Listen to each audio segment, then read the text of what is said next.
अपनी second inning अपनी पहली इनिंग से ज़्यादा बेहतर खेलेंगे। मैं एक एक करके उन्हें आवाज़ देता हूँ, लेकिन उसके पूर्व सूचना ये है कि आज हमारे महाविद्यालय के प्राचार्य डॉक्टर JK श्रीवास्तव साहब अचानक स्वास्थ्य खराब होने के कारण इस कार्यक्रम में उपस्थित नहीं हो पाए और उनकी जगह जो आज पदभार संभाल रहे डॉक्टर RK जैन साहब, उनसे मैं विनम्र अनुरोध करता हूँ। सिविल विभाग के विभागाध्यक्ष कहीं रास्ते में हैं और उज्जैन इंदौर की जो रोड की हालत है उसको देखते हुए मिश्रित रहती है, जहाँ एक संतोष और सुकून का भाव रहता है कि हमारे साथियों ने पूरी कर्मठता से, पूरी कार्य कौशल के साथ अपने द्वारा इस महाविद्यालय में दी गई समस्त जिम्मेदारियों को बहुत सफलतापूर्वक उत्कृष्ट सेवा भाव से संपूर्ण किया है और आज वो अपने आखिरी दिन कार्यकाल के अपनी सुनहरी यादें हमारे बीच में छोड़कर अपने निवास आज जाएंगे। तो एक विदाई की जो भावना रहती है, जैसे एक बेटी जब विदा होती है तो घर में जो गम का माहौल रहता है, या कोई दूसरा विभागाध्यक्ष जब दूसरी जगह सेवा के लिए जाता है तो जो भाव रहते हैं, वे सारे भाव हमारे बीच हैं। लेकिन आज की तारीख में जैसा ऐसा बोला गया है कि सरकारी नौकरी एक काजल की कोठरी होती जा रही है और अगर आप उसमें काजल की कोठरी में से 40, 45, 42, 43 साल तक सेवा देने के बाद अगर बेदाग आप उस काजल की कोठरी से बाहर आ जाते हैं तो ये अपने आप में अत्यंत हर्ष का भी विषय है कि आज हमारे 3 साथी बेदाग साबित होकर इस काजल की कोठरी से बाहर निकल रहे हैं। तो हर्ष मिश्रित दुख की भावना सबके दिल में है और उसी के प्रकटीकरण के लिए और एक सम्मानजनक विदाई देने के लिए आज हम सब यहाँ पर उपस्थित हुए हैं। मैं आदरणीय प्राचार्य महोदय से अनुरोध करूंगा कि वे सबसे पहले डॉक्टर जगदीश पलसानिया का पुष्पहार से स्वागत करें। मेहमान के रूप में हमारे मंच पर बैठे प्रोफेसर जगदीश पलसानिया जी के बारे में आपको कुछ बताना चाहता हूँ। सर तकनीकी शिक्षा में आने के पूर्व 83 से 89 तक गुजरात के सिंचाई विभाग में कार्यरत रहे और भरूच में आपने डैम कंस्ट्रक्शन के काम में अपना सक्रिय और महत्वपूर्ण योगदान दिया। उसके बाद आप 1989 में तकनीकी शिक्षा में आए और आपका जो पहला पदस्थापना थी वो गवर्नमेंट इंजीनियरिंग कॉलेज बिलासपुर, जो आजकल छत्तीसगढ़ में, उस समय एकीकृत मध्य प्रदेश के जो 11 इंजीनियरिंग कॉलेज थे उसमें बिलासपुर में आपकी पदस्थापना हुई। 1989 का वर्ष जो है वो आपकी जिंदगी का सबसे महत्वपूर्ण वर्ष है। आप मध्य प्रदेश तकनीकी शिक्षा में आए और बड़े बेटे का जन्म भी उसी साल हुआ। तो 89 में जब सर उज्जैन इंजीनियरिंग कॉलेज में आ रहे थे, मैं पास आउट होकर गया, तो मेरी जिंदगी में भी 89 का महत्व है और सर की जिंदगी में तो सबसे बड़ा महत्व है। सर ने 1982 में BTech civil engineering Madhya Pradesh के सबसे प्रतिष्ठित, लोकप्रिय और तकनीकी संस्थाओं में अग्रणी SDS ITS इंदौर से किया। 1996 में आपने Visvesvaraya national institute of technology Nagpur, NIT Nagpur, जो उस समय REC कहलाते थे, REC नागपुर से आपने MTech किया। यहाँ पर आपने प्रावीण्य सूची में प्रथम स्थान प्राप्त करके स्वर्ण पदक प्राप्त किया। जोरदार तालियों से हमारे उसके उपरांत आपने अपना शोध कार्य 2010 में पूर्ण किया और आपको PhD की डिग्री राजीव गांधी प्रौद्योगिकी विश्वविद्यालय से प्राप्त हुई। 89 में बिलासपुर से लगभग आपने 2 वर्ष बिलासपुर में कार्य करने के बाद जनवरी 1991 में उज्जैन इंजीनियरिंग कॉलेज में, जब गवर्नमेंट इंजीनियरिंग कॉलेज कहलाता था, वहां पर ज्वाइनिंग थी और 91 से आज 2025 तक निरंतर रूप से आप इस महाविद्यालय में सेवा देते आए। इतने सुदीर्घ सेवा काल में आपने बहुत सारे महत्वपूर्ण पदों पर काम किया। छोटे अंतराल के लिए आप 2 बार सिविल विभाग के विभागाध्यक्ष रहे। ड्राइंग एंड डिस्बर्समेंट ऑफिसर का कार्य लगभग आपने 1 साल किया और छात्र कल्याण विभाग के संकाय अध्यक्ष, डीन के रूप में आपने 10 वर्ष से अधिक अपनी सेवाएं दी। इसके अलावा सिविल विभाग के बहुत सारे महत्वपूर्ण प्रोजेक्ट्स, 2004 का सिंगस्त, 2016 का सिंगस्त और अब 2028 के सिंगस्त में अभी तक जो प्लानिंग मध्य प्रदेश शासन की हुई है उसमें आपने बहुत महत्वपूर्ण योगदान दिया। उज्जैन के तमाम जो सिविल कंस्ट्रक्शन के काम हैं जिनको आप देखते हैं, जिन ब्रिजों से आप गुजरते हैं, जिन सड़कों से आप जाते हैं, जिन नदियों के तटों पर आप जाते हैं, उसमें सब में आदरणीय पलसानिया साहब का बहुत महत्वपूर्ण योगदान एक कंसल्टेंट के रूप में रहा है। और मुझे याद है 2016 के सिंगस्त में मैं और वो पुलिस विभाग की जितनी भी परचेज हुई, ये जो उज्जैन में जगह जगह आप जो बैरिकेड्स पड़े देखते हैं, और इवन पुलिस विभाग ने जो मटके खरीदे थे उस मटके का स्पेसिफिकेशन चेक करने के लिए मुझे और पलसानिया जी को कम से कम मुझे लगता है 40-50 करोड़ की जो परचेजिंग थी उसकी एक एक चीज का टेक्निकल स्पेसिफिकेशन मैंने और पलसानिया साहब ने चेक किया और मुझे बहुत सीखने का मिला उस समय। पलसानिया साहब की जो बारीक और पैनी नजर रहती है वो कैसे हम अपने काम में उसका उपयोग कर सकते हैं। और जैसे हमारे एक प्रोफेसर हैं, अभी बैठे हैं कि नहीं मालूम नहीं, गायकवाड़ साहब, अगर आप उनके साथ इन्विजिलेशन या फ्लाइंग स्क्वाड पे जाएंगे तो 72 बच्चों में से वो सीधे पहले एक आदमी के पास पहुंचेंगे जिसकी जेब में पर्ची है। और मैं 71 बच्चों को चेक करता था, मैं एक को भी नहीं पकड़ा पाता था, पर वो पहले को चेक करते और उनकी जेब में से पर्ची निकलती। या तो उनका खुद का इंजीनियरिंग कॉलेज का बड़ा तगड़ा अनुभव है इस मामले में, या उनके पास में वो संजय की दिव्य दृष्टि थी कि वो देखते नहीं पहचान जाते थे, चेहरे पे पढ़ लेते थे कि इस बच्चे को। तो ऐसा ही पैनी दृष्टि कि कहां स्पेसिफिकेशन में गड़बड़ हो सकती है, कौन सी चीज पे सप्लायर घपला कर सकता है, सर की नजर हमेशा वहां रहती थी और उन्होंने मुझे बहुत सिखाया। आप अगर परिवार के रूप में देखें तो आदरणीय पलसानिया साहब की श्रीमती जी डॉक्टर पलसानिया मैडम हमारे बीच में है। मैडम आपका हार्दिक स्वागत और अभिनंदन महाविद्यालय परिवार की ओर से। आप उज्जैन में विगत कई वर्षों से, बल्कि ये कहना चाहिए कई दशकों से महिला चिकित्सक के रूप में शानदार सेवा दे रही है।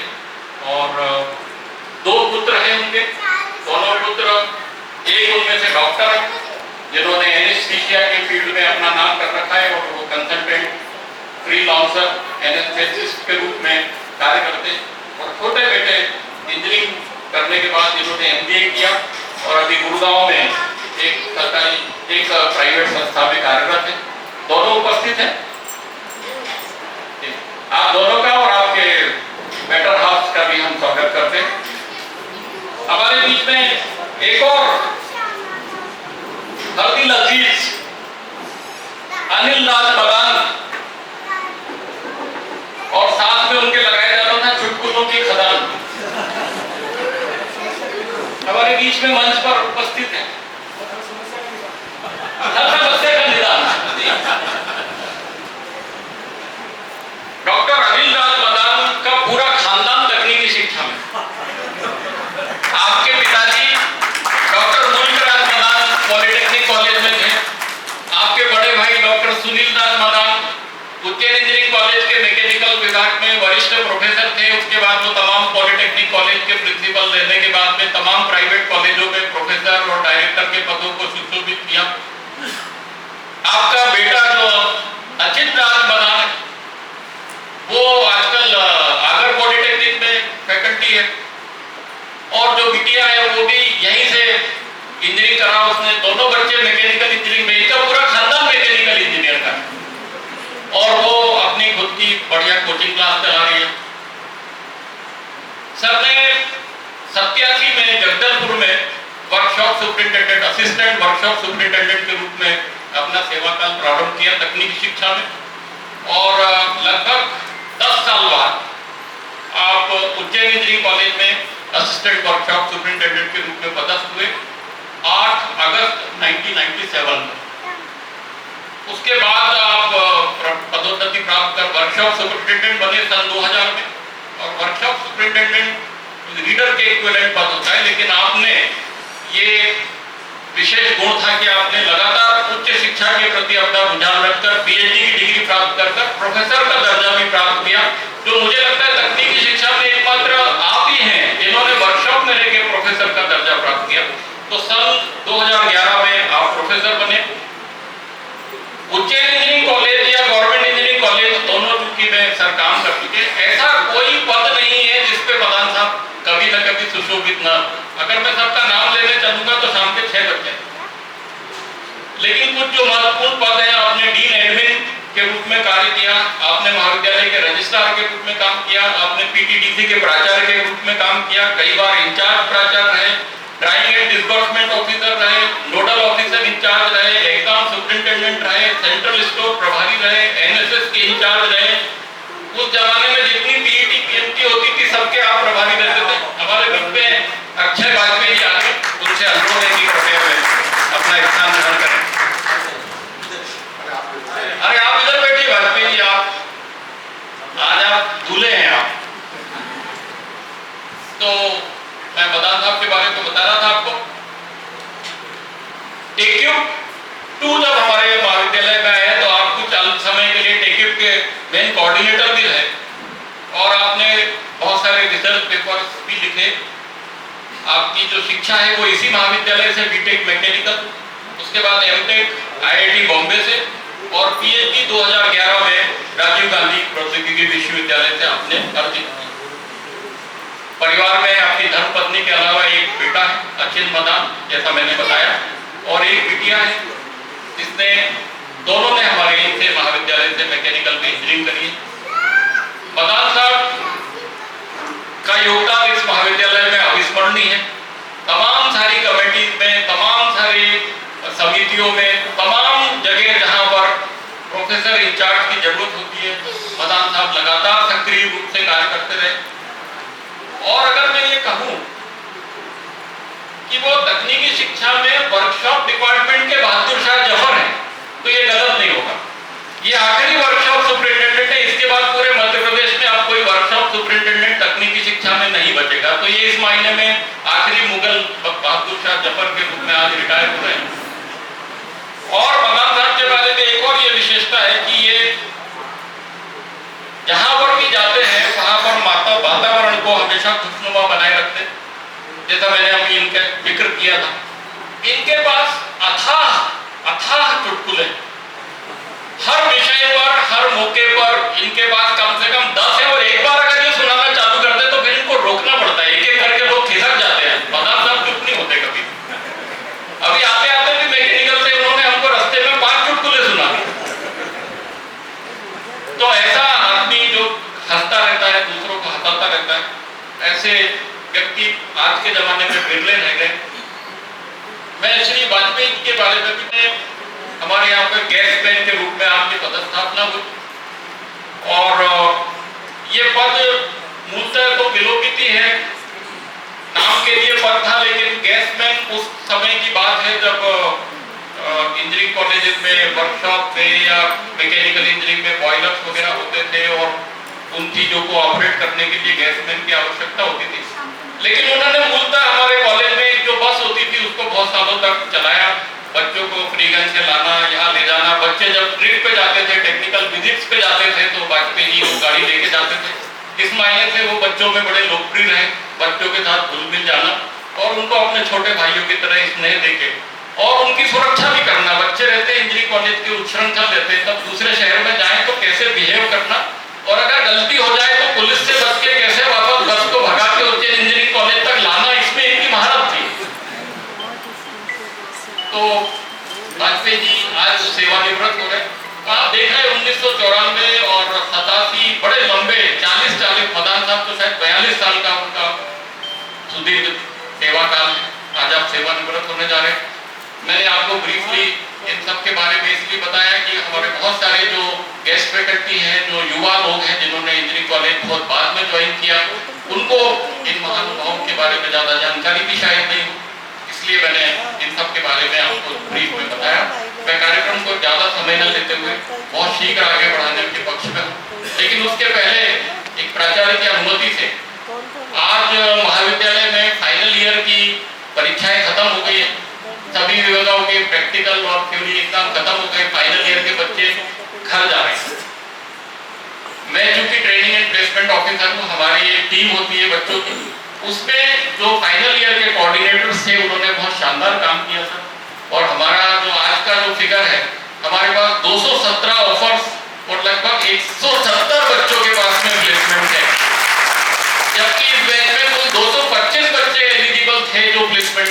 साथ जुड़े हुए थे।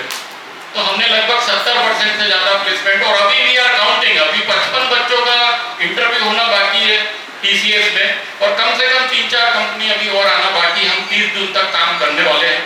तो मैं सर आपसे निवेदन कर रहा हूँ कि उनको एक PNP कोऑर्डिनेटर के सर्टिफिकेट आपके हाथों मिल जाए, और हमारे आज के मेहमान खुसूसी पलसानिया साहब और मदान साहब के हाथों मिल जाए तो बच्चों के लिए भी एक अविस्मरणीय होगा। मैं बहुत कम समय आप सबसे मांग रहा हूँ, 3 मिनट में मैं इसको खत्म करूंगा। आदित्य सिंह इस पे यहाँ आए हुए हैं, अभी इन्होंने ज्वाइन किया है RGP में कंट्रोलर एग्जाम, मैं उनको भी धन्यवाद दूंगा। और इसके अलावा यहाँ महाजन साहब भी आए हुए हैं, पूर्व प्राचार्य पॉलिटेक्निक के, और यहाँ उपस्थित समस्त अधिकारी कर्मचारी, आप सभी का मैं स्वागत करता हूँ और अभिनंदन करता हूँ।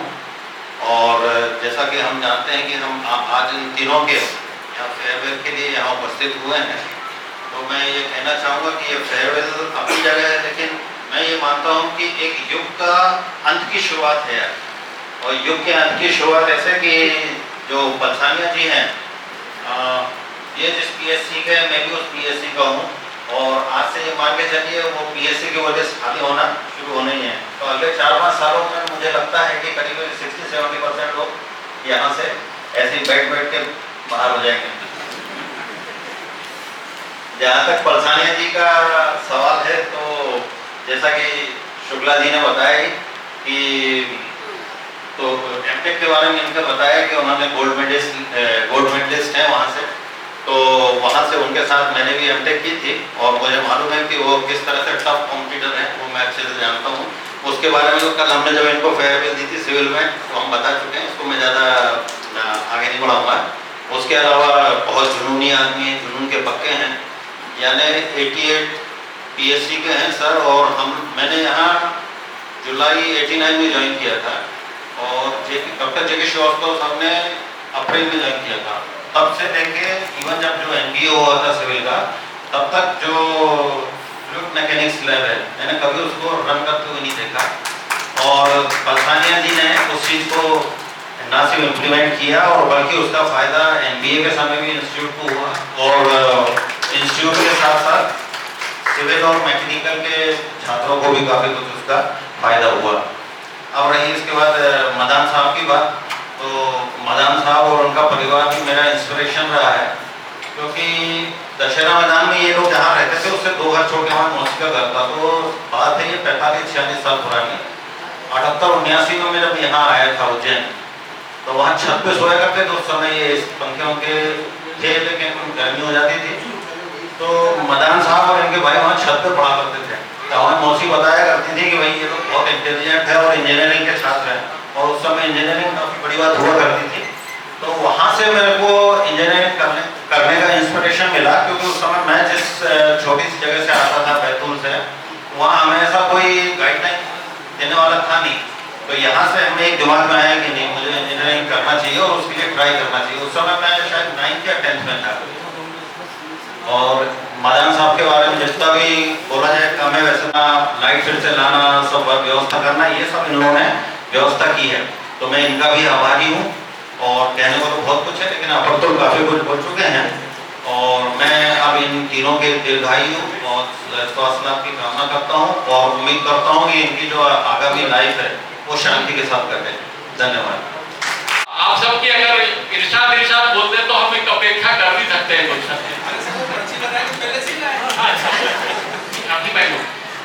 धन्यवाद सब लाइक प्राचार्य आदरणीय श्री जैसा की उठती गिनती शुरू हो गई।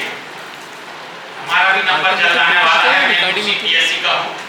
एक इत्तेफाक है कि आप 2 साल पहले हमसे जा रहे हैं, और जैसा शुक्ला जी ने कहा कि मैं तो इस प्रयास में था कि मैं इन लोगों से पहले यहाँ से निकल जाऊँ, और मुझे ऐसा लग भी रहा था शायद कल के, लेकिन जो महाकाल की इच्छा, शायद आपके पास भी जाना हमारा था। और आज शुक्ला जी ने मुझे यहाँ बैठा ना, तो मुझे पक्का लग गया कि अब मेरा यहाँ से जाना अवश्य होगा। तो कैसे डॉक्टर पलसानिया जी, आदरणीय मदान साहब से हमारा एक विशेष रिश्ता है, जो शायद किसी इस सदन में बैठे किसी व्यक्ति का। मैंने इनकी 3 पीढ़ियों के साथ काम किया।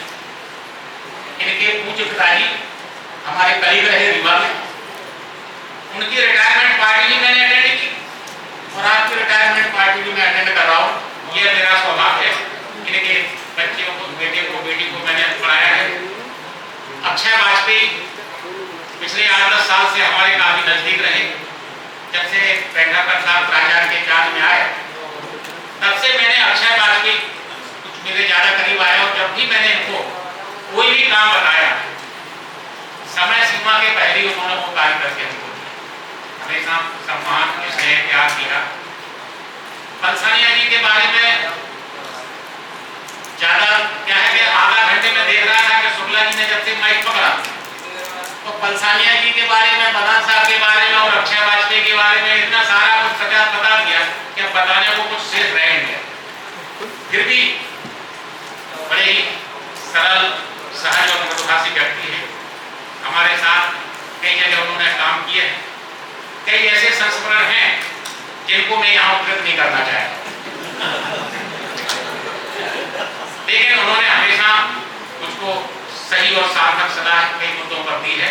मैं उनका आभारी हूँ और आपके यशस्वी और स्वस्थ जीवन की कामना बाबा महाकाल के श्री चरणों में करता हूँ। आदरणीय मदान साहब पहले कर्मशाला के प्राध्यापक के रूप में पदोन्नत हुए। अब इनके बारे में जैसे उन्होंने पहले से कहते चुटकुलों की खदान श्री मदान और अभी वाजपेयी जी आए, स्थापक जी आए तो उन्होंने भी कहा कि सारे नियमों का जानकारी 6 पे हो, 7 पे हो, कितने पर फिक्स हो रहा है, किसका इंक्रीमेंट लगना है, किसका नहीं लगने देना है, आदि इत्यादि नियमों के दायरे में जो आ रहा है उस काम को करने में हमेशा आगे रहे और नियमों के विपरीत जो भी काम होता था उसको मदान साहब से करवाना बड़ा मुश्किल है। थोड़े कठिन व्यक्ति हैं लेकिन है बड़े सरल, और जो सरल व्यक्ति कठिन होता है उसकी सरलता का आभास को बहुत देर से लगता है। मैं आपके दीर्घ जीवन, यश, आरोग्य और निरंतर सुबोधक की कामना मां भगवती के श्री चरणों में करता हूँ। अक्षय वाजपेयी जी आपको भी बहुत बहुत शुभकामनाएं। 3 दोहे पढ़ रहा हूँ मैं। पहला दोहा श्री पलसानिया जी के लिए है, सुनिए। सदा रहे महाकाल की, सदा रहे महाकाल की मंगलमय आशीष, सदा रहे महाकाल की, सदा रहे महाकाल की मंगलमय आशीष, रहे हमेशा स्वस्थ श्री पलसानिया जगदीश, रहे हमेशा स्वस्थ श्री पलसानिया जगदीश। और यश वैभव आरोग्य की, मदान साहब, यश वैभव आरोग्य की बिखरे नित मुस्कान, रहे हमेशा स्वस्थ श्री अपने श्री मदान, रहे हमेशा स्वस्थ श्री। और एक बड़ी खूबी थी वाजपेयी जी की कि जब भी उनको फोन करो 15 मिनट 20 मिनट के अंदर वो हाजिर हो जाते थे, कि हाजिर हो जाते तुरंत जब भी दो आवाज, सहज सरल और अति सुलभ श्री अक्षय महाराज, सहज सरल और अति सहज श्री अक्षय महाराज।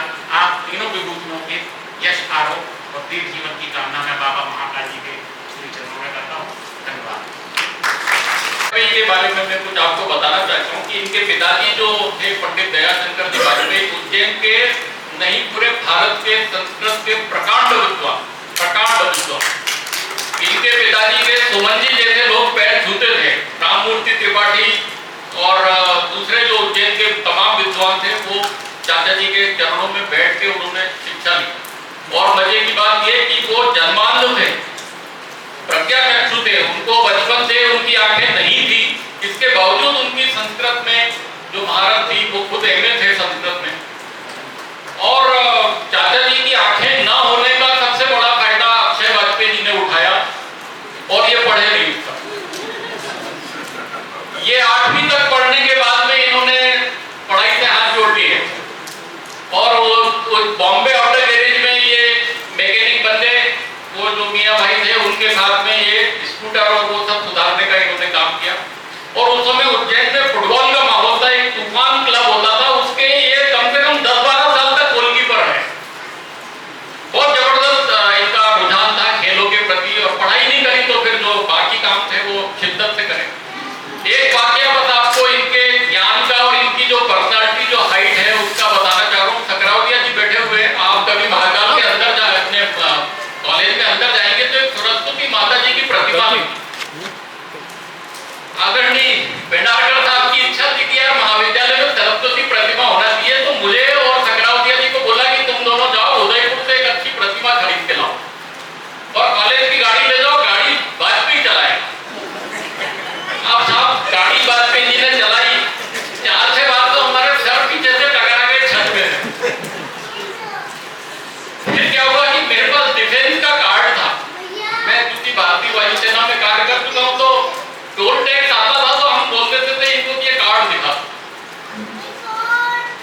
शब्द प्रदान करें।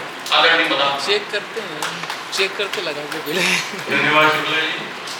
मंच पे बैठे देव साहब, बंसाना जी, वाजपेयी जी,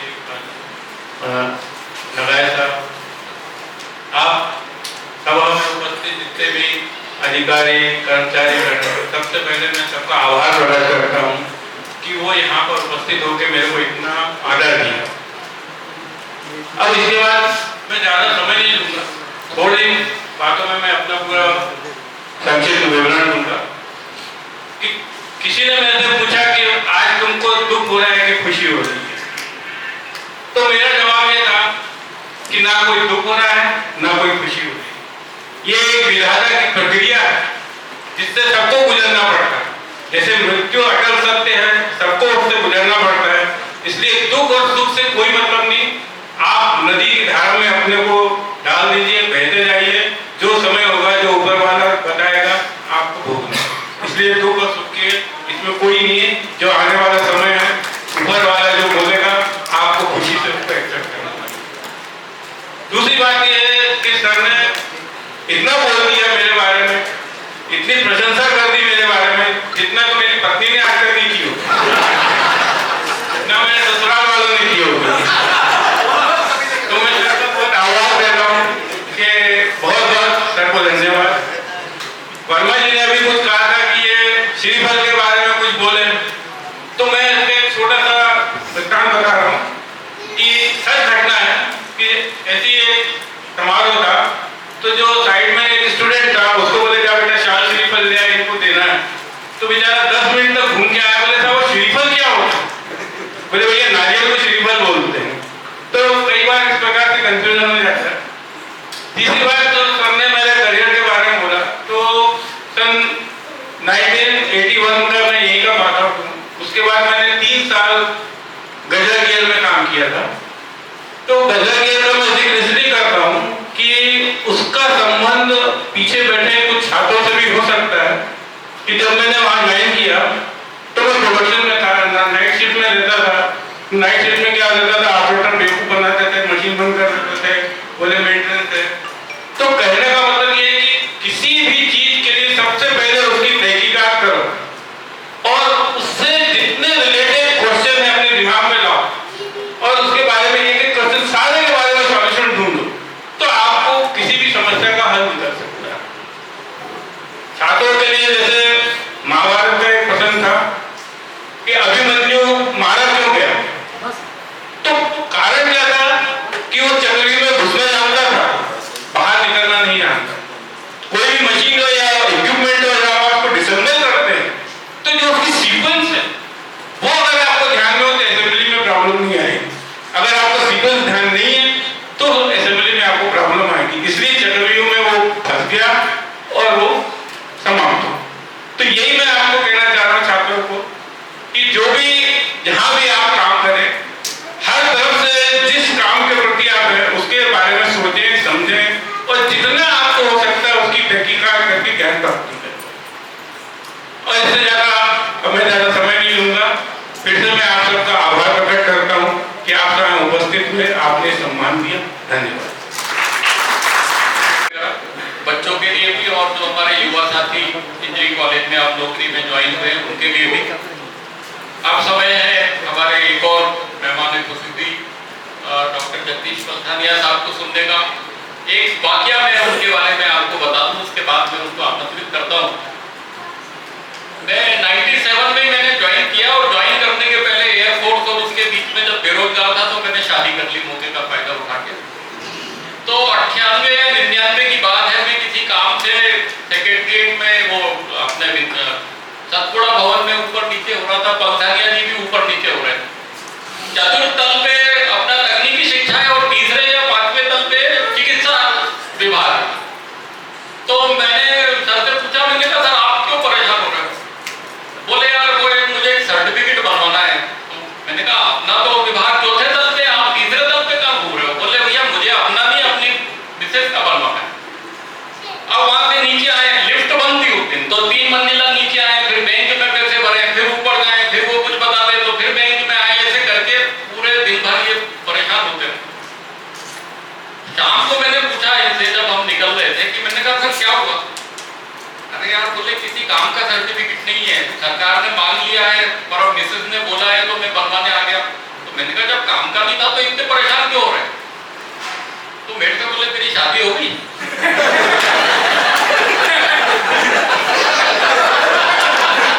तो मैंने बोला सर अभी 2 साल पहले ही हुई है। तो बोले अगर घर में शांति बनाए रखना है तो बहुत सारे बेकार काम भी करने की आदत डाल ले। भाभी जी अभी से गुस्सा हो गई। मैं क्षमा चाह रहा हूँ इनकी पोल खोलने के लिए, पर जो घटना घटी तो मैं आपको बता दूं। तो ऐसा बड़ा भाई जो आपको शादी के 1-2 साल बाद भी इतनी करारी सलाह देने की क्षमता रखता हो, I am really grateful sir. उसी के कारण मेरी शादी टिकी हुई है, आपकी सलाह के कारण अभी तक। खैर आज की बात है, हमारे महाविद्यालय की क्रिकेट टीम के विकेट कीपर बैट्समैन आदरणीय पलथानिया जी को मैं आमंत्रित करता हूँ। बहुत जबरदस्त ये विकेट कीपिंग करते थे जब हम लोग क्रिकेट खेलते थे, कि वे आए और अपने मार्गदर्शी उद्बोधन में हम सबको अभिसिंचित करें। आदरणीय पलथानिया।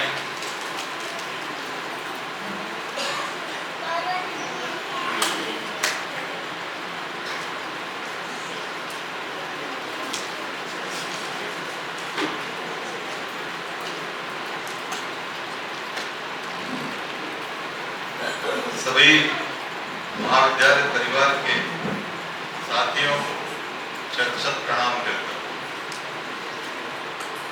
सभी मेरे परिवार के साथी इस महाविद्यालय के, जिनसे व्यक्तिगत रूप से या समूह के रूप में मैंने हर दिन या हर सप्ताह या हर माह या हर वर्ष कुछ ना कुछ सीखा। जिससे सीखते हैं वो गुरु हो जाता है। तो ये पूरा महाविद्यालय परिवार केवल ये परिवार नहीं, ये आंगन, ये दीवारें, ये छत, ये फर्श, यहाँ के पशु पक्षी पत्ती सब मेरे गुरु हैं। आप सभी का, आप जो मुझे विदा करने के लिए एकत्रित हुए हैं, सबका मैं हृदय से शत नमन करता हूं, अभिनंदन करता हूं, वंदन करता हूं। साथ ही इस क्षण पर साक्षी बनने के लिए क्रम से पॉलिटेक्निक महाविद्यालय, जिनसे गुरु शिक्षक का भी संबंध रहा और मित्र का भी संबंध है, श्री महाजन साहब मेरे लिए अनेक इमरजेंसी वर्क को छोड़ के मेरे से पहले विदा हो गए संस्था से डॉक्टर राघवेंद्र सिंह साहब को भी मैं नमन करता हूं, जो आज 250 किलोमीटर सिर्फ अपने बीच में हाजिर, इस कार्यक्रम की शोभा बढ़ाने के लिए हाजिर। डॉक्टर मकवाना साहब हैं मेरे मित्र, श्री समीर तिवारी जी थोड़ा सा एक खड़े होकर थोड़ा सा सबका, बैंक ऑफ महाराष्ट्र से सेवानिवृत्त हुए हैं। 1973 में जो बिछा हुआ था, 1973 स्कूल में श्री विजय दत्तरी,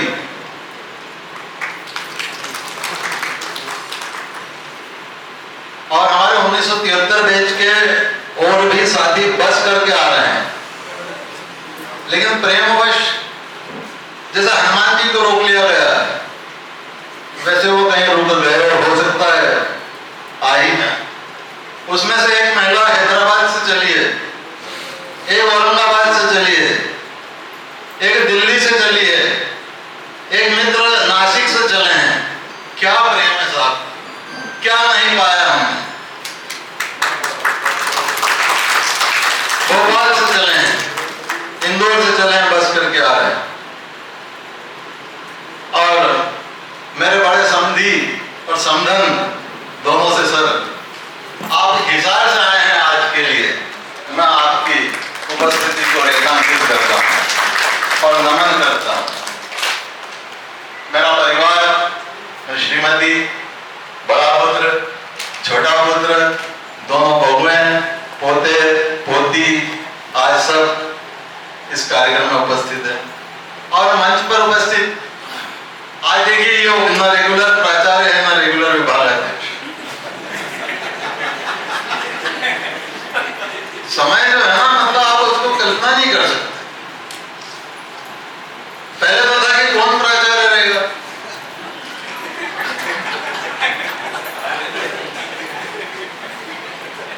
पर संचालक वही है।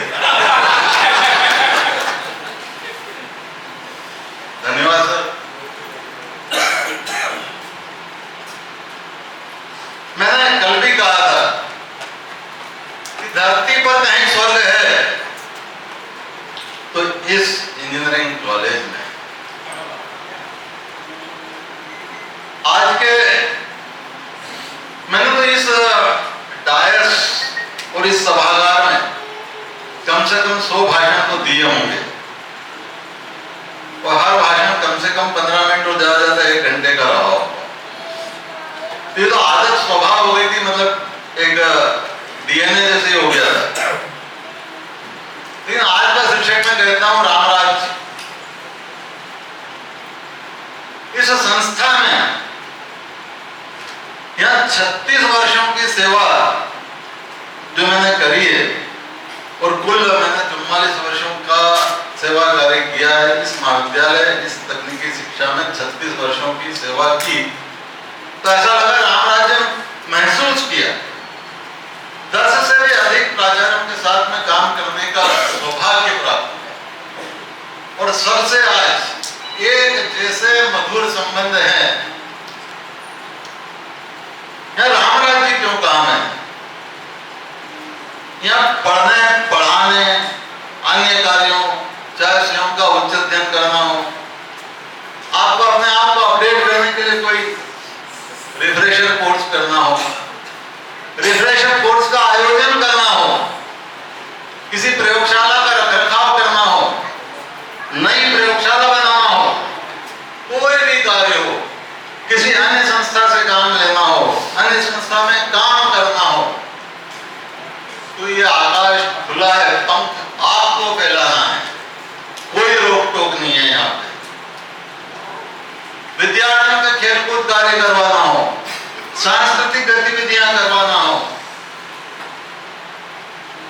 राष्ट्रीय प्रादेशिक लोकल कोई भी चुनाव का कार्य हो, राष्ट्रीय गर्व का कार्य, जैसा आपको सबने बताया, कोई उदाहरण भी दिए शुक्ला जी ने, सिंहस्थ का कार्य हो, कोई प्रशासकीय रुकावट नहीं, कोई आर्थिक रुकावट नहीं, कोई बजट की समस्या नहीं, राम राज्य है, पंख आपको फैलाना है।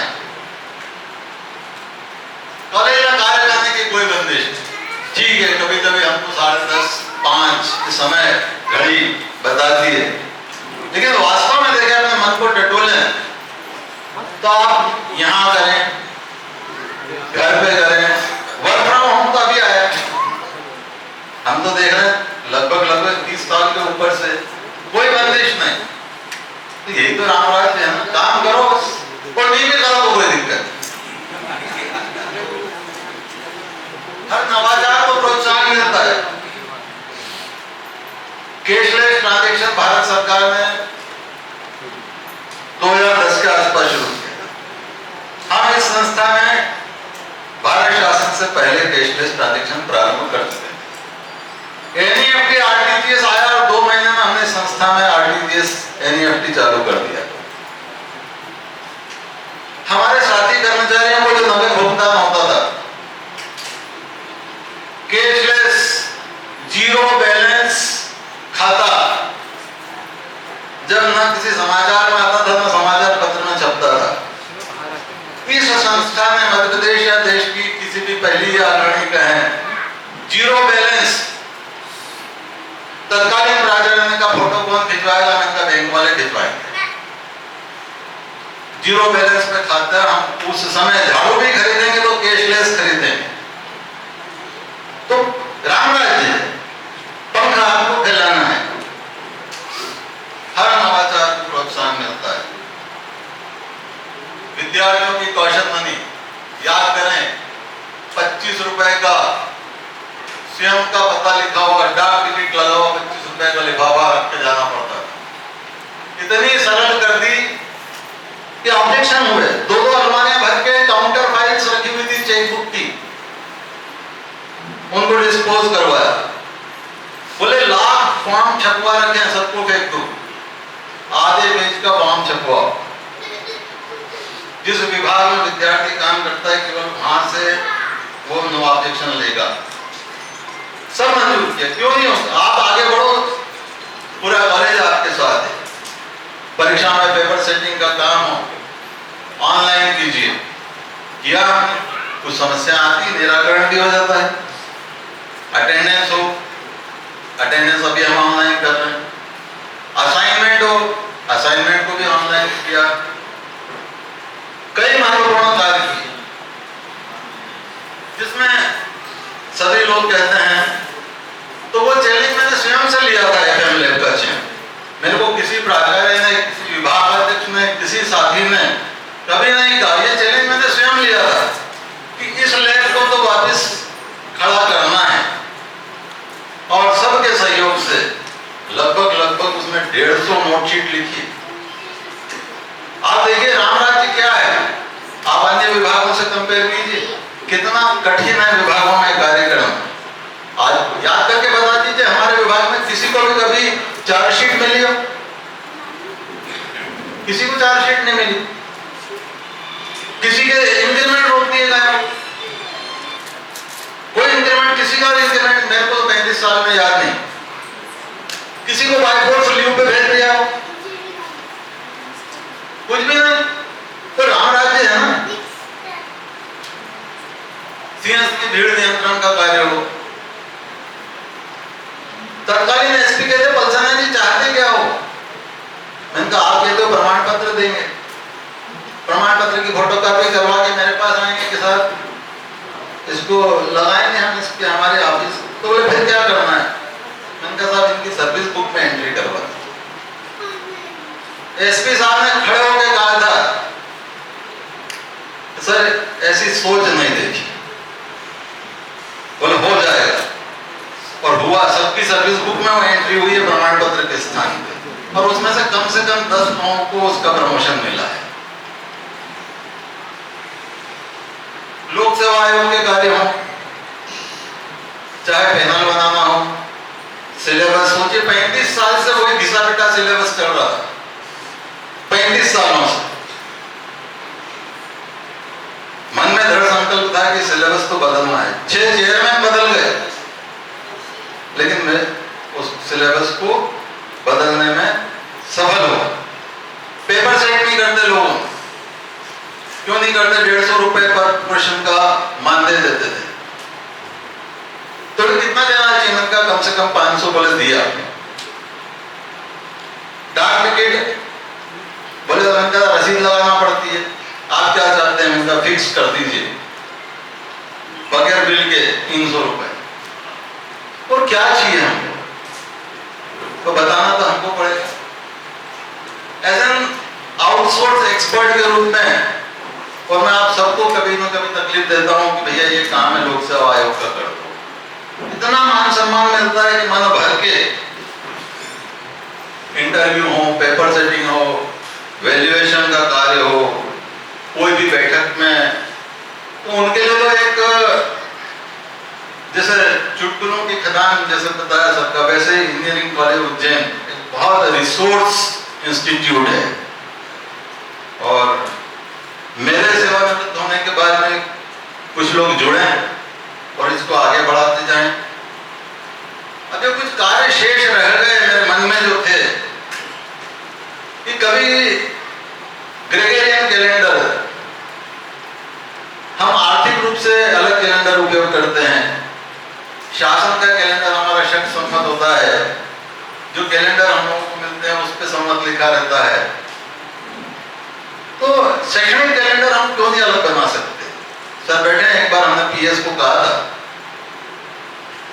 कि हम तो हमारे इंजीनियरिंग कॉलेज में जाके पंचांग लगा रहे हैं, और मैं आपको सूचित कर रहा हूं, आपकी आज्ञा नहीं लेता। बच्चा मां से पूछता है करवा चौथ क्या होती है, शीतला सप्तमी क्या होती है, नाग पंचमी क्या होती है, क्यों मनाते हैं? किसने रोका है हमें? हाथ थोड़ी पकड़ा कि आप अपना हाथ के पंचांग मत लगाइए। पर हमको उस रूप में ढालना पड़ेगा, पिरोना उस तरीके से पड़ेगा। हर देश European short week long week अपनाते हैं। हम भी सैटरडे संडे की जगह पूर्णिमा, अमावस्या, अष्टमी, नवमी, हमारे जितने त्योहार है 90% त्योहार अष्टमी, नवमी, पूर्णिमा, अमावस को होते हैं। सप्ताह में एक दिन छुट्टी आ जाएगी, शॉर्ट वीक हो जाएगा, लॉन्ग वीक हो जाएगा। ये कार्य मैं कर नहीं पाया, इसका एक अफसोस है। एक अनुमति हमने ली थी डोम के निर्माण की, तो डोम मैकेनिकल इंजीनियरिंग विभाग के सामने एक डोम के निर्माण का मन में था, वो काम अधूरा रह गया मेरे से। एक और कार्य था जो मैंने कितनी बार मुख्यमंत्री को भी लिखा और अभी भी निरंतर प्रयास करूंगा। कभी कभी कहते हैं कि जो 5-10 साल को जमीन जोत लेता है वो जमीन उसकी हो जाती है, जो किराएदार मकान में लंबे समय रह ले तो मकान उसका हो जाता है, वो एक दावा अपना पेश करता है। तो मेरा कहना है शिक्षा तब मौलिक अधिकार होगी जब पुस्तक पे विद्यार्थी का मौलिक अधिकार होगा। हम क्या करते हैं, बच्चे से परीक्षा हुई, नोट्स की पुस्तक जमा कर, पुस्तक जमा करेगा, पेपर फेल हो गया, पढ़ेगा काहे से? 4 साल की डिग्री करने के बाद कॉम्पिटिटिव एग्जाम देने में पढ़ेगा ऐसे, इसलिए तो हमारा प्रदेश पिछड़ा हुआ है। तो मेरा निरंतर प्रयास है कि साहब आप स्कूटी बांटो, आप लैपटॉप बांटो, आप मोबाइल बांटो, लेकिन मैंने पूरा पोखा तैयार करके रखा है कि आप जो पुस्तक विद्यार्थी को दे रहे हो उसमें ऐसी कोई योजना बनाओ कि 500 रुपए तक की किताब हम आपसे वापस नहीं लेंगे। और overall it will be economical, क्योंकि आपको उतना स्टाफ नहीं रखना पड़ेगा, आपको उतना मेंटेनेंस नहीं करना पड़ेगा, आपकी स्पेस बचेगी, सब कुछ बचेगा और ओवरऑल बहुत आपको फायदा होगा। एक और जब भी कुछ विद्यार्थी भी बैठे हैं तो एक विषय रहता है कि विनाश की तर्ज पर विकास स्वीकार नहीं। एक बार फ्री प्रेस जर्नल ने पूरा फ्रंट पेज भर के छापा था, no development at the cost of destruction. तो जब भी हम किसी विकास की कल्पना करें तो विनाश से पहले बचे, हर चीज संभव है। मैं पुनः, और इस ग्रंथालय भवन का निर्माण मेरे जीवन का एक माइलस्टोन है। तो 7 साल मैंने शासकीय कार्य विभागों को समझा, उसका पूरा लाभ मुझे विश्व बैंक योजना से इस भवन के निर्माण में मिला। और ये मैं अपने आप को एक लैंडमार्क उपलब्धि सर जो है इसके फाउंडर मेंबर हैं, इसके जिस हॉल में अपन बैठे हैं, ये मैं बताने वाला था लेकिन स्लिप हो गया। निगम साहब अभी नहीं है, कितनी बार मन विचलित हो जाता था, निगम साहब समझाते थे कि सर मेरे लिए आप मत छोड़ो इस काम, लगे रहो, कर दो इस काम। ठीक है, काम करने में अड़चने आती है, उनको भूल जाए। और क्या चाहिए राम राज्य में, तो राम राज्य की कल्पना साकार होते हुए इन्हीं आंखों से इसी संस्था में देखिए। और धरती पर कहीं स्वर्ग है तो इस उज्जैन इंजीनियरिंग कॉलेज उज्जैन में है। सबको इन्हीं शब्दों के साथ राम राज्य का वातावरण देखने के लिए जो आंखें चाहिए वो किसी जगदीश में ही हो सकती है और किसी के बस की बात नहीं। आप खुद जगदीश हैं, इसलिए आपको पूरा वातावरण राममय और राम राज्य पूर्ण लग रहा है। हर सिस्टम में खामियां होती हैं, उन खामियों के बीच में भी आप कैसे आउटपुट दे सकते हैं और कैसे नवाचार और अच्छे कार्य कर सकते हैं, इसका पूरा लेखा जोखा हमारे आदरणीय पलसानिया साहब का पूरा जीवन है और हम लोग उससे बहुत सारी प्रेरणा ले सकते हैं। ये बात सही है कि जिस हम सेमिनार हॉल में बैठे हुए हैं और ये जो लाइब्रेरी भवन है, इसकी पूरी परिकल्पना, इसका कंस्ट्रक्शन का सुपरविजन और इसको इस शेप में लाने का पूरा श्रेय पलसानिया जी को जाता है। जोरदार तालियां आप बजा सकते हैं। वाजपेयी जी एवं मेरे साथियों, जो विधायक की बिला रहती है वो निश्चित रूप से संस्था के लिए तो थोड़ा कष्ट उसमें होता है, परंतु ये तो एक प्रक्रिया है जिसके अंतर्गत सभी को आना है। मैं इस संस्था में जरूर 2.5 वर्ष मेरे को हुआ है, परंतु तकनीकी शिक्षा में मेरी एंट्री 1985 की है और जितना अनुभव सरकार रहा है लगभग उतना ही अनुभव मेरा है। संस्था ने जिस समय यहाँ पर आए उस समय सिल्वर जुबली का समय रहा होगा और सर ने यहाँ पर गोल्डन जुबली का सेलिब्रेशन का आनंद लिया और संस्था को बहुत ही ऊंचाइयों पर पहुंचाया। आप सभी को ज्ञात है कि वर्तमान में हमारे प्रदेश में 5 गवर्नमेंट कॉलेज है, जिसमें कि जो जबलपुर कॉलेज है वो ओल्डेस्ट है। इसके बाद में रीवा और उज्जैन 1966 में ये ओपन हुए हैं। इसके बाद में सागर का 1981 में और नौगांव का 2013 में। तो इस प्रकार से ये जो संस्था है वो 60 वर्ष पुरानी संस्था है और इस संस्था को इस मुकाम पर पहुंचाने के लिए निश्चित रूप से बंसालिया सर जैसे व्यक्तित्व की, मदार सर जैसे व्यक्तित्व की और वाजपेयी जैसे कर्मठ लोगों की आवश्यकता रही है, जिससे आज हम इस पूरी पल्लवित संस्था के रूप में उसको देख पा रहे हैं। परंतु दुख का विषय यह है कि ये जो अभी स्टाफ का जो है रिटायरमेंट तो हो रहा है, आउटगोइंग हो रही है पर इनकमिंग नहीं है। इसके कारण जो आज तकनीकी शिक्षा में जो गिरावट अपन देख रहे हैं, अनुभव कर रहे हैं, उसका सबसे बड़ा कारण ये है कि इनकमिंग नहीं है, आउटगोइंग है। और संस्था की जो आत्मा है, देखिए भवन का स्ट्रक्चर चाहे कुछ भी हो, पर जब तक वहां पर स्टाफ नहीं है तब तक भवन से कोई पूर्ति नहीं हो सकती। और इसका ज्वलंत उदाहरण आपका नौगांव इंजीनियरिंग कॉलेज है। वहां का परिसर लगभग 40 करोड़ के आसपास का उससे बनाया है, परंतु वहां स्टाफ के नाम पर केवल एक प्रिंसिपल और एक रेगुलर फैकल्टी है।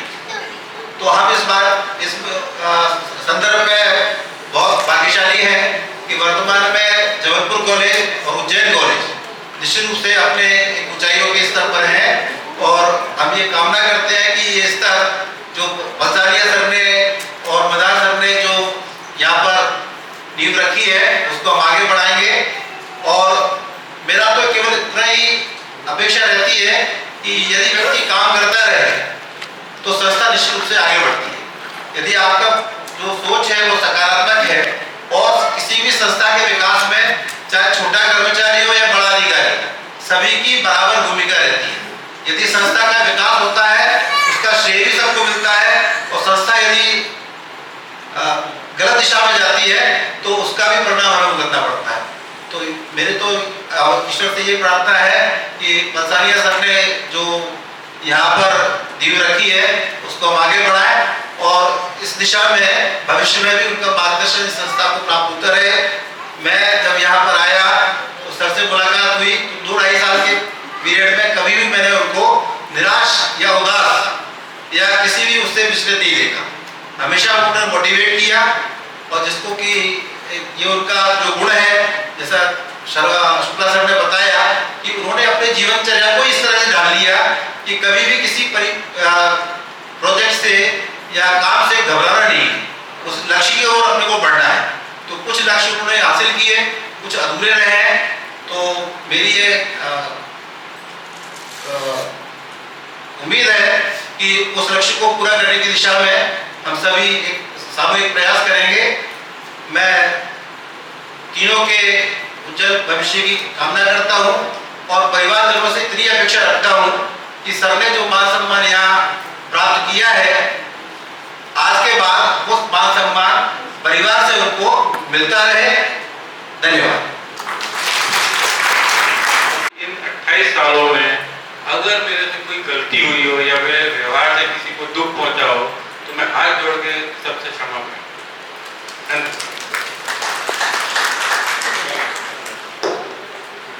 सर इसकी कोई आवश्यकता ही नहीं थी। सरकारी सिस्टम है, हम सब नियमों से बंधे होकर कार्य करते हैं। यहाँ कुछ भी व्यक्तिगत नहीं होता है, कोई किसी के लिए व्यक्तिगत ना तो भला करने की स्थिति में रहता है ना बुरा करने की स्थिति में रहता है। नियम अनुसार आपने जरूर सभी कार्य करे होंगे, इसमें कोई संशय नहीं है।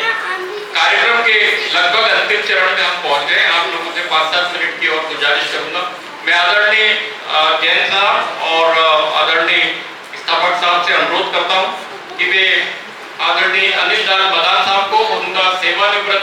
आदेश और ये प्रमाण पत्र प्रस्तुत करें जिसका मजमून आप प्रोफेसर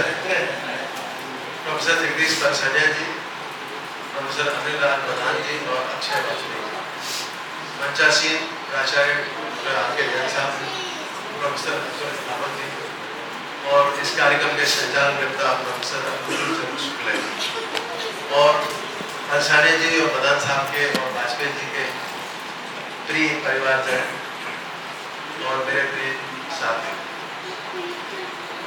जब हम किसी भी कार्य में प्रवृत्त होते हैं उसी दिन हमारी निवृत्ति की तिथि भी निर्धारित हो जाती है।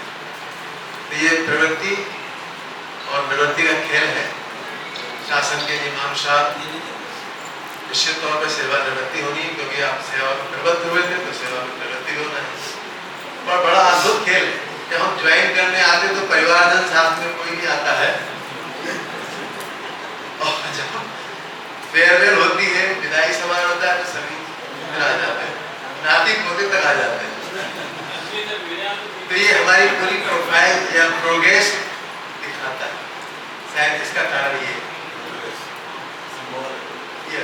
एक प्रतीकात्मक है और हमारी उन्नति की पूरी प्रोफाइल को दर्शाता है कि हम ज्वाइन तो अकेले किए थे, पर आप देखिए हम कैसे पुष्पित और पल्लवित हो रहे हैं और हमने इतना क्या पाया है, इतना विकास किया है। परसानिया जी और सभी के बारे में अब ये तो आभार प्रदर्शन का क्षण है, तो उसमें कुछ ज्यादा बोलने की जरूरत नहीं है, पर कुछ बिंदु में बताना चाह रहा हूँ कि मैं परसानिया जी को बड़े भैया बोलता रहा, क्योंकि मेरे से बड़े हैं अब, और परसानिया जी के बाद शायद मेरे से उम्र में बड़ा अब कोई नहीं है, क्योंकि डॉक्टर जे.के. श्रीवास्तव जी भी हमारे सहपाठी रहे हैं, तो अब तो साथ में पड़े हुए हैं। तो बड़े भैया को सेवानिवृत्ति की बहुत बहुत बधाई, शुभकामनाएं और प्रोफेसर मदान साहब को भी सेवानिवृत्ति की अनंत शुभकामनाएं। और आप सबने बहुत आनंद लिया, क्योंकि आज का कार्यक्रम भी जरा बड़ा अच्छा रोचक तरीके से हुआ। जब समय के बंधन ना हो तो ही आनंद आता है, बंधन में आनंद कहीं नहीं है। ओशो ने भी कहा है कि अगर आप प्रेम को बंधन में बांध देंगे तो आप प्रेम नहीं कर रहे हैं, तो व्यवसाय कर रहे हैं। तो आज का जो कार्यक्रम, जैसे कि शुक्ला जी ने कहा कि प्राचार्य की अनुमति अनुसार जरा बंधन से मुक्त था और उन्मुक्त भी था, इसलिए सभी को बहुत आनंद आया। हर तरह की विधाओं का आनंद लिया आपने और सबकी जो सुरुचियां थी उनका भी आपने विशेष स्वागत किया। परसानिया जी बहुत महान व्यक्तित्व के धनी है, उन्होंने मेरी कई गलतियों को क्षमा किया है। ये अच्छा अवसर है कि मैं संक्षिप्त में ही कह सकता हूँ कि वो मैं उनकी बहुत ही तहे दिल से जब सम्मान करता हूँ कि वो कुछ ऐसी बातें हुई हो गई, लेकिन वो उनका बड़ा दिल रहा और उन्होंने हमेशा मेरे प्रति व्यक्तिगत प्रेम हमेशा रखा। आप सभी लोग जो और जो मित्रजन आए हैं, एक बस भी आई, परसानिया जी के चाहने वाले और मित्रगण सब आए जी। हाँ, परिचय उनका आप कराएंगे, बिल्कुल कराएं। तो उस सभी का भी उज्जैन इंजीनियरिंग कॉलेज संस्था में हार्दिक स्वागत, अभिनंदन है। और परिचय कराने के लिए आप उत्सुक है निश्चित तौर पे, तो मैं आप सभी का हार्दिक धन्यवाद ज्ञापित करता हूँ, क्योंकि आपने इस कार्यक्रम की शोभा बढ़ाई। और किसी भी कार्यक्रम में जब हम अच्छे दिल से और प्रेम पूर्वक बैठते हैं, श्रद्धा पूर्वक बैठते हैं, तो निश्चित तौर पर आनंद भी आता है। तो और डॉक्टर राघवेंद्र सिंह साहब जी जो हमारे आज तो अतिथि रूप में विराजमान है, जो आरजीबी जरा खड़े रहे लोग, आपके दर्शन भी कर लें। तो please welcome doctor Raghavendra Singh, central examination recently appointed at Rajiv Gandhi technological university Bhopal.